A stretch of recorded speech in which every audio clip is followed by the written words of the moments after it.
welcome friends to the second episode of Blender Tutorials. So I have after the first episode I have got a very good response from you all of you and love and support.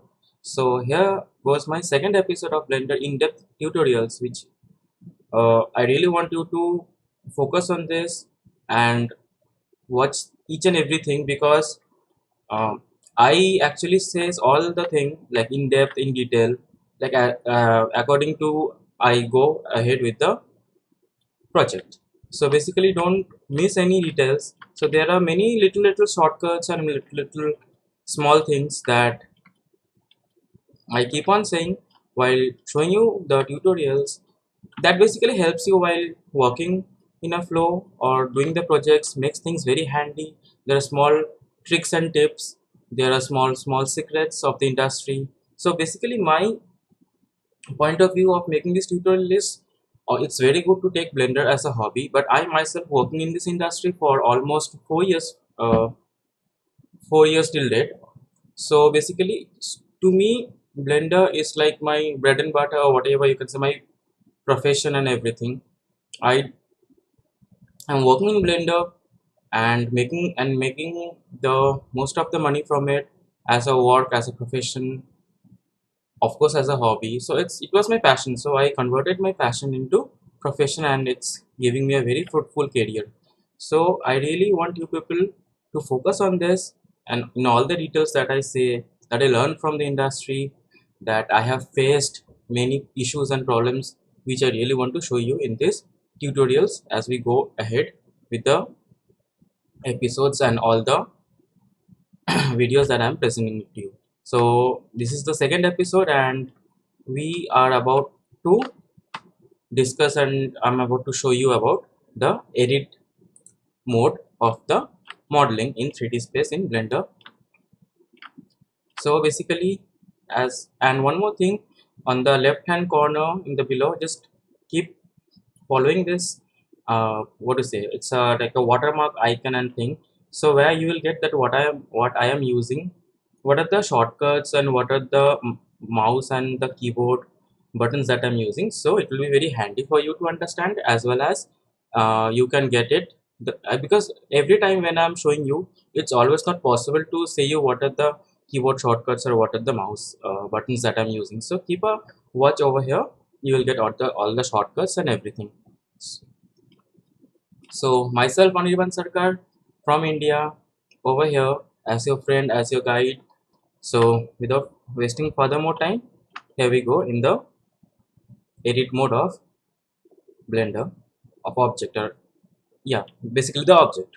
So over here by default we getting a cube. So with the hit of tab button from the keyboard, we go into the edit mode of the object.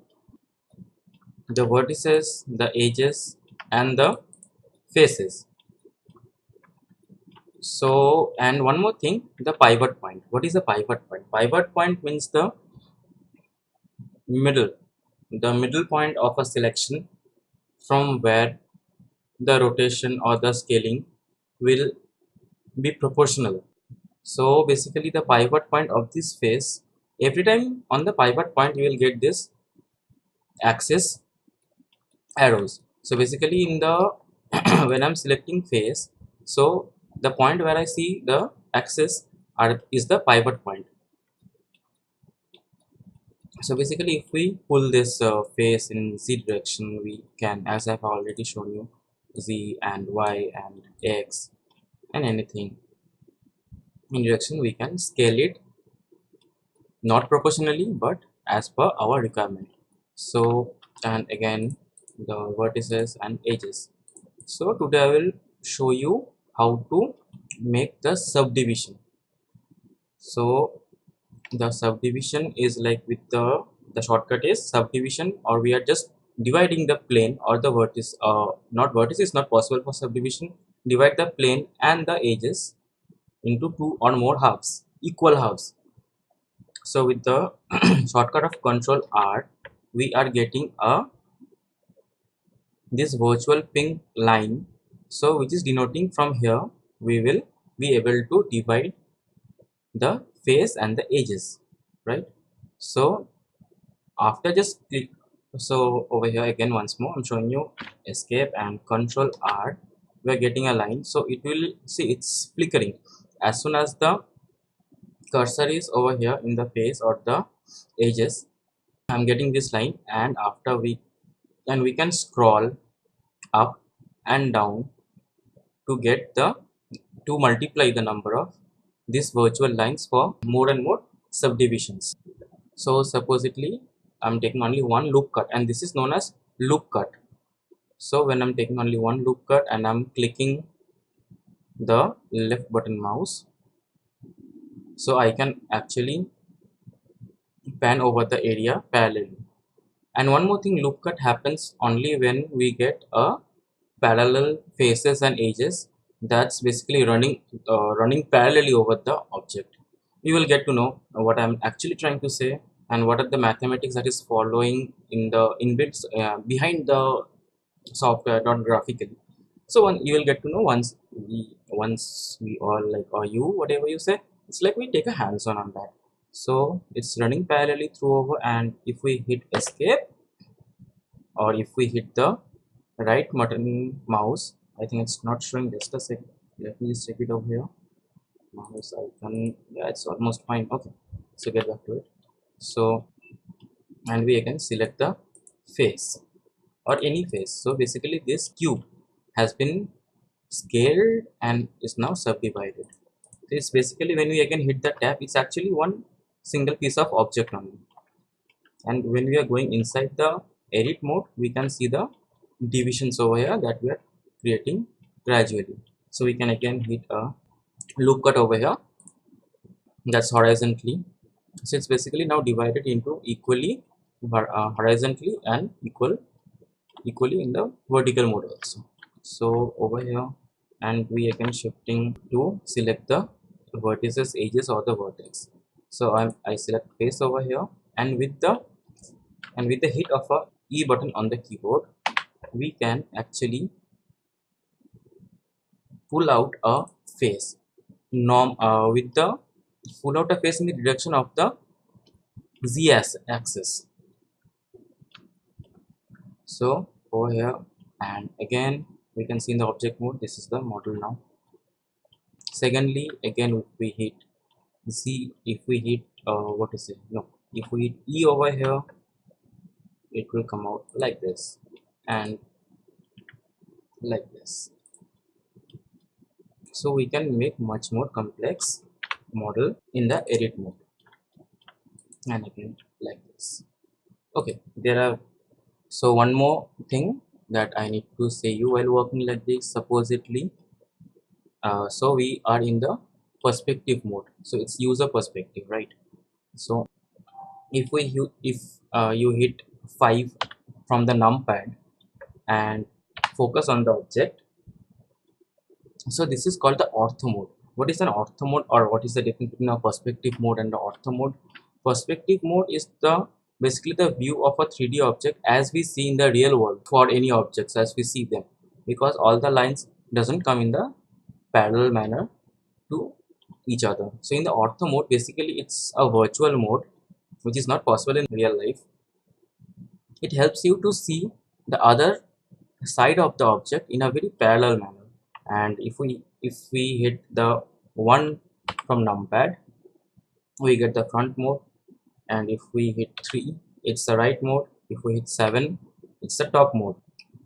And similarly, if you press Control 7, it's the reverse of top, that is bottom. Control 3, it's the reverse of right, that's left. And Control 1, it's the reverse of front, that is top. And to go back to the perspective mode, which you can see over here, it's written ortho mode, and if we hit 5, it's perspective mode. And one more thing, that is, like if you hit the Z button, only the Z button, you can see the wireframe of an object. So how the edges have crossed each other, and you can see the wireframe of the object in detail, like, and you can also edit them, like where are the faces lying, how are the vertices aligned, how are the edges aligned, where they have one repetition and everything. So you can toggle in edit mode also, you can toggle in object mode also. And now you can question me one thing, that what if we extrude, E for extrude the edges, E, so it will come as a line, as a simple plane. So now it's not coming up in a particular direction. So if you hit a direction like Z, so it will now be aligned to a particular direction. And now what if with the vertices, it will come as a line, a single line. Edge was a plane and vertices are like a line. Now if you go back to the object mode, this single edge can be seen in a proper render manner. Like in the render file you cannot see this edges. Basically it's basically an extra piece of edges that is lying over there with the object. So we basically delete these edges. Okay, delete this edge. And even let's delete this face. Let's turn this model into something a little good to look at. Delete face.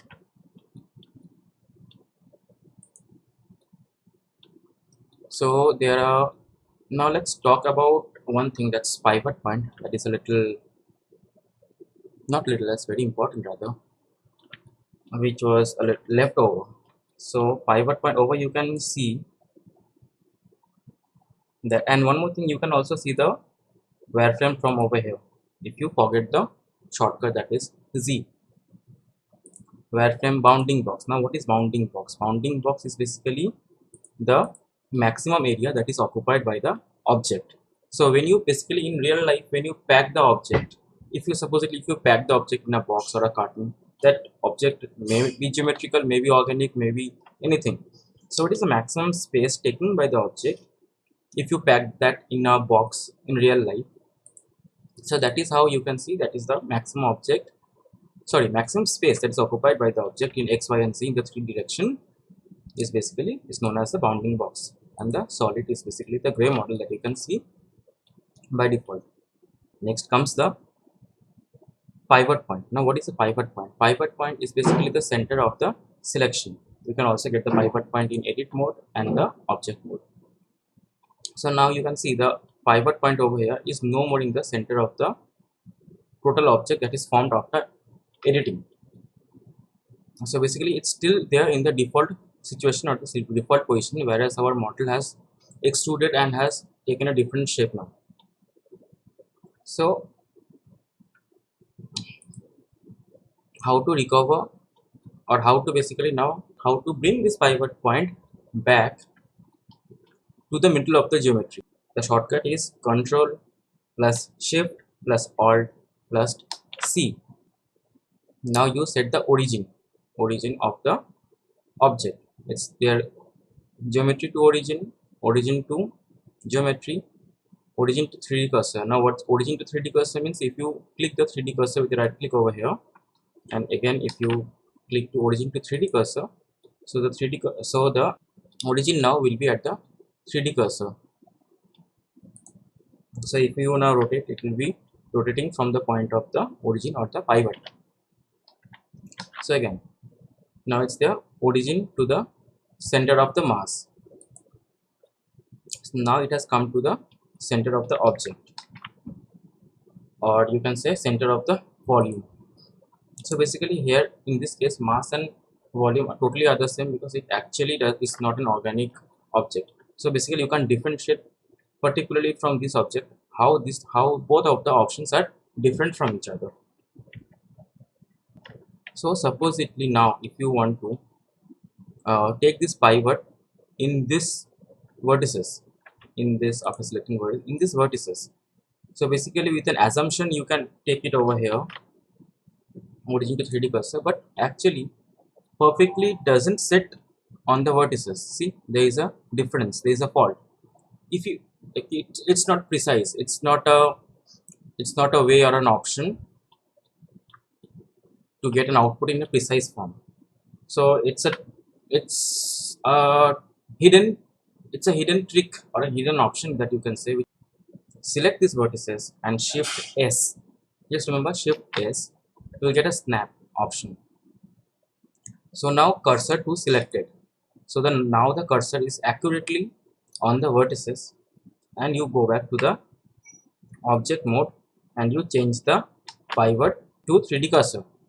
So now it's totally accurately, it's just on the proper vertices of this object. Supposedly now you want to change it in the you want to change this pivot on this edges, and again shift S, cursor to selected.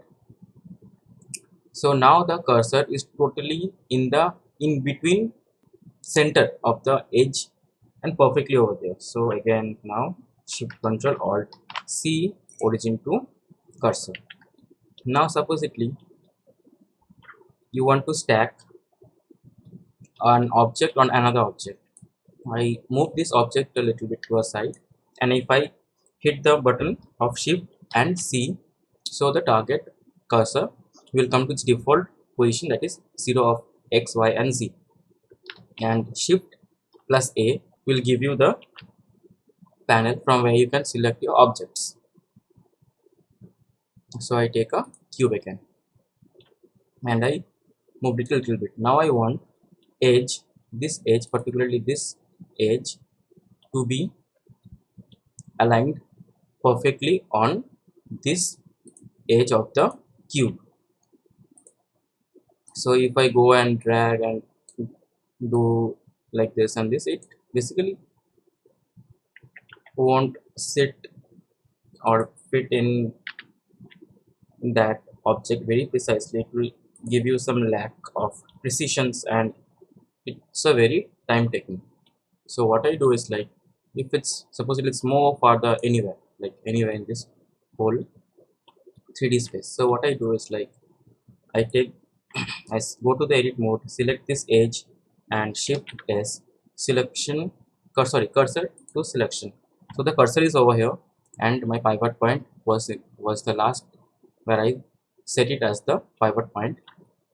Now I change the pivot point to the 3D cursor over here. So the pivot point came to the recent 3D cursor, and similarly over here in the second object I do the same. As per my selection of the edge, I snap the cursor on this edge and again pivot to the selection of the cursor. And now what I did is, like, so my both the objects pivot are set now, and with the shift S I do is, like, selection to cursor, means now the selected object will get snapped to the cursor where it is present. Selection to cursor, as simple as that. See, now it's set on the object very precisely, very perfectly, edge to edge, and in the center of the decided object. See, no lag, nothing. And one more thing is, like, how supposedly you have moved this object a little bit by mistake or anywhere, like during the workflow. So now you want to again move it to this edge perfectly. You can obviously do the snap of cursor and the pivot point process again, but another shortcut or another trick is, like, change it, like grab Y and C over here with the control, coming more closer. So let's do one thing, let's change this snap element. So basically we are snapping element to the edge of an object or any object. So now snapping will be calculated according to the edge. So it's grab Y and snap. See, you can see a circle over there, it's actually detecting the edges. So similarly over here, cube, grab X and snap it to the edge of the other object. Similarly over here, grab X and snap it to the edge of the other object. So simple, it's so handy. Okay, so let's delete this object and let's proceed with the object for more edit details. So I have shown you loop cut. See, loop cut now is taking the whole area where it's parallelly, it can gain its situation and position. See? And if you supposedly by mistake you have gone to it and you really don't want to do any loop cut, so just hit on the escape button. So more or lessly, it's found that any pitfall that you don't want to do or get back to the last is like obviously Control Z is there, and escape will also help you to save a lot of time. Now supposedly you want to make this edge a little round shape. So basically now what we'll do it a bevel. Bevel it means a round shape, or make it much more smoother. You give a very soft finishing, or the soft geometrical a little round edged finishing. So with Control B you will get this type of splitting, and you can drag the mouse. You don't have to click any button, just drag the mouse up and down. You can see the space, and with the increase of the scroll you can get more subdivisions, and you can control it like this. And with the escape button you can get back to the, you can actually escape from that action. So Control B on the slight little one, make it like this, and click the left mouse button and get back to the object mode. See, it's giving now such a smooth and a sophisticated finishing.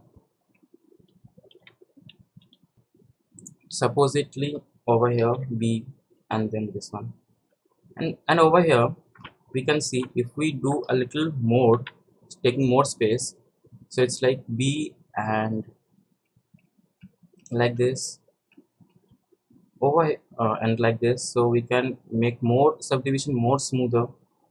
And if you hit the P, you can actually make the bevel inside or outside. You can toggle between those.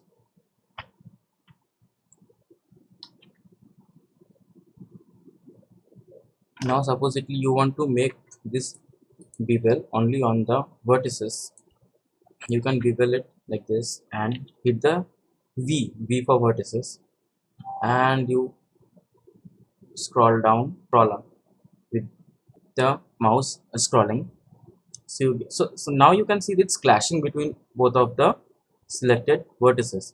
So to stop the clash, you can directly C button on the keyboard.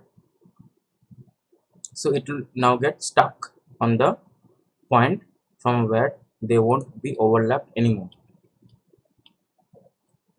And now you are getting a little like cluttery type of, it's making a patch of artwork type of like patches. So you can select these faces, and over here shading and UV, you can smooth the face, so it's now coming so smoothly, and again flat and toggle between those.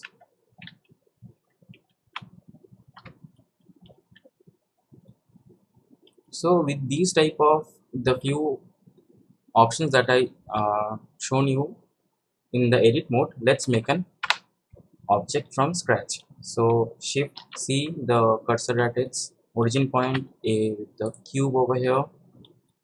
Let's make a door 5 1 from the front, and let's take it to the base point of the axis. Let's make a door and its frame. And as I've also shown you the pivot, we'll also do the opening and closing of the door, not the animation, but basically if you want to model it, you want to render in static, that's why you can use it. So you will get to know it. So let's make the outdoor bounding box of the door almost like this, and like this. Yes, and one more thing, let's let me show you another option like I. What I does, if you, it's like intersect or intrude, you can say. It's like it from, like supposedly if you select a face and hit the eye, it will it will grab a similar face which will be inside the face, and it will be parallel to its edges. Similarly, eye and like this. So now what I do is like I select eye. Okay, let's take both the faces and select eye. So basically both the faces are working similarly.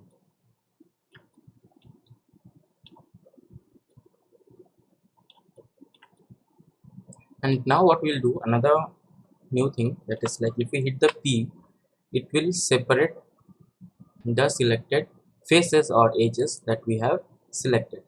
So now when we come in the object mode, now we basically are getting two models from one single model. We have separated by faces, by selecting the faces, a single model into two models. So now we are getting two different models, and it's a very good practice to start with. Like if you keep renaming the objects, or else you will get confused after you have a lot of objects in your space, in your scene. So this object we select, and over here in the property panel, by hitting the N, we can rename it like door frame, and this is the inner one is like door panel. Now let's hide one of these object and work on individual objects. So for hide, the shortcut is H, and for unhide it's like Alt H. So H and Alt H, that's it. So we hide the frame. So as we have selected only the two faces, so there are hollow in between the two faces. So we will again go back to the edit mode of the door panel, and we'll select the edges and F to fill. So we fill the hollow thing.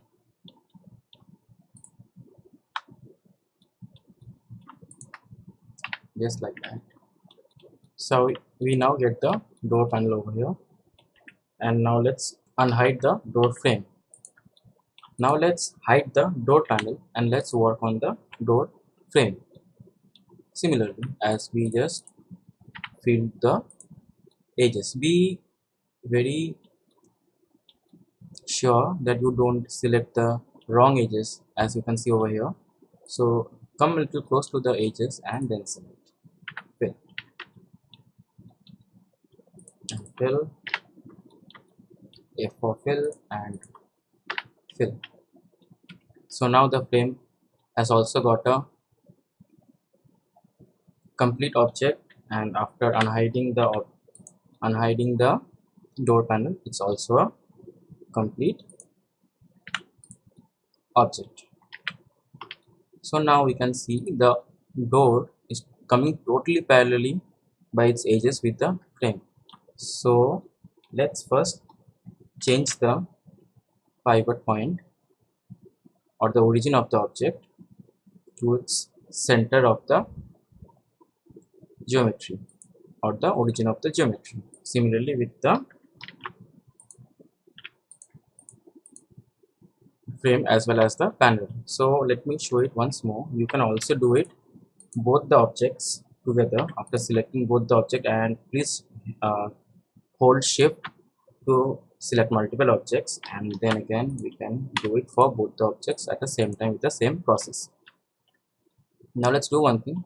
Now let's scale this door panel a little more lesser than the frame, so both the objects can be distinguished. Scale Y.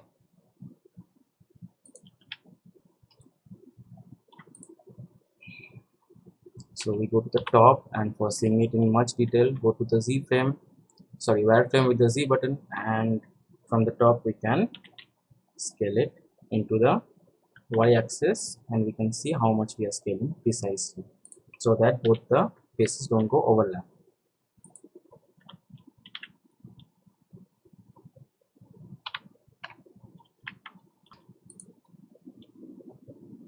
So now let's hide the frame and come to the door panel and select this edge and select the snap the cursor to the edge, so cursor to selected, and let's change the pivot point position to the 3D cursor. So now the 3D cursor, sorry, now the pivot point of the door is at the 3D cursor. Why we did it? Because now we need to change the pivot point of the door. Similarly, what we do, let's unhide and we select the door panel and rotate Z. See, we can do it in this manner, so it's easy for you to model also, simple like that.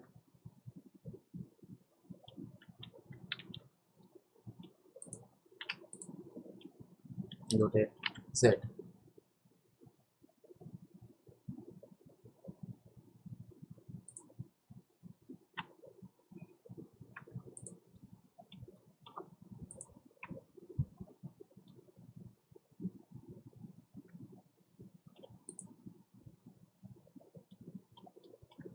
Now let's make these things a little more smoother.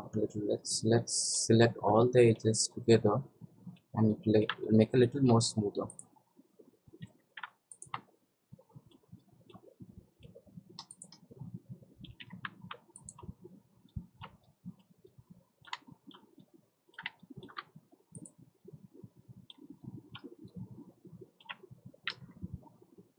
Basically, this is also another trick. If you make the edges a little smoother, it actually helps your lighting and the photorealism to come in the view after rendering the files. So with the button of Alt and Shift, you can actually select the whole parallel loop. You don't have to select individual edges. You can select the whole parallel loop, like just like this. How I'm doing, just like this. Now let's select this edges, inside edges of the frame, and scale it a little towards the outer. These are the little things which you need to keep in mind, and here the photorealism actually comes to the point. So there are many things which actually leads to the photorealism. Only material, only lighting doesn't help. You always have to keep in mind everything is responsible for your final product. So we selected the loop of the edges and let's give it a little bevel. Control B, just like that. So it's overlapping. For overlapping, we just need to C button. Yeah, so it will stop overlapping a little more. So this is how basically you have to plan your modeling. So over here we are getting a little issue. So how we can change it, like it's like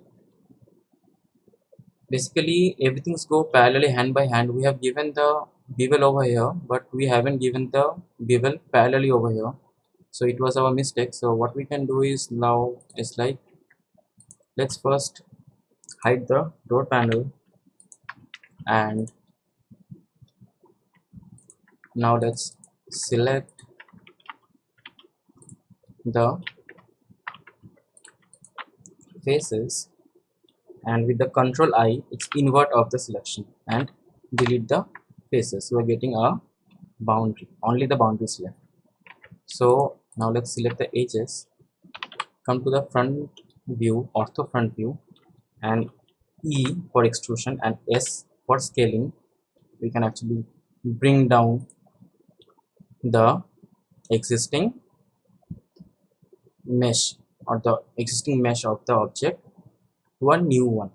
So let's unhide the door panel, because we need to bring down this mesh of the frame till the door panel.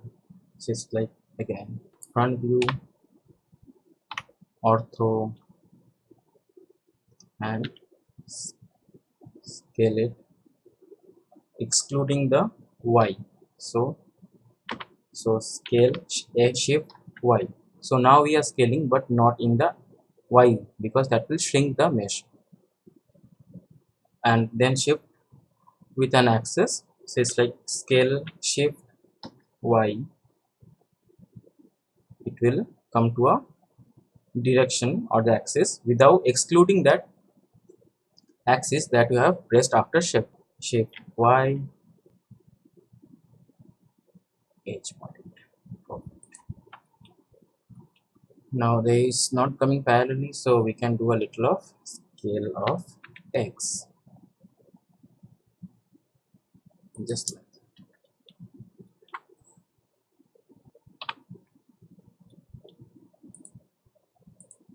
So we hide and we basically selected this H and F, sorry,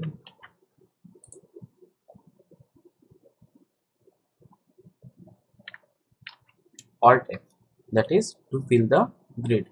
The shortcut is to fill the grid, and over here you can see a triangulation joining of the both the vertices. So we hit Alt J.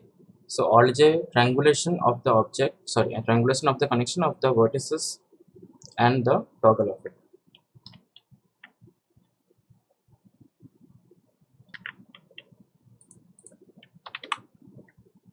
So now we can see it's not matching. So after hiding the frame, what we can do is like, so over here I'm actually showing you the modeling, and basically in the primary sessions or the primary time when we start modeling, so these are the few type of errors that we always get, no matter how much. It's the only way is to practice it. So the selected, now we actually match, yeah, that perfectly.